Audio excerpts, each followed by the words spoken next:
పూర్వకాలంలో కృంచుడు అనే భయంకరమైన అసురుడు ఉండేవాడు. అతడు ఘోర తపస్సు చేసి దేవతల నుండి అపారమైన శక్తులు పొందాడు. ఆ శక్తులతో అతడు దేవలోకానికి, భూలోకానికి భయంకరమైన కష్టాలు కలిగించసాగాడు.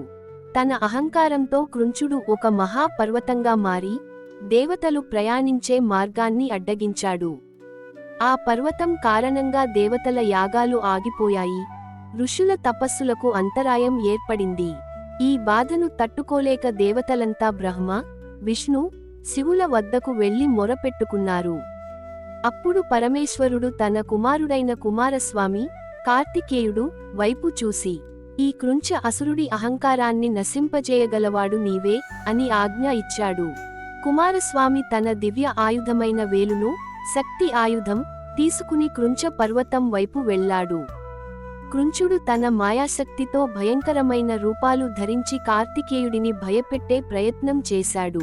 కాని కుమారస్వామి చిరునవ్వుతో, అహంకారం ఎంత గొప్పదైనా భక్తి ముందు నిలవదు అని చెప్పి తన వేలును విసిరాడు.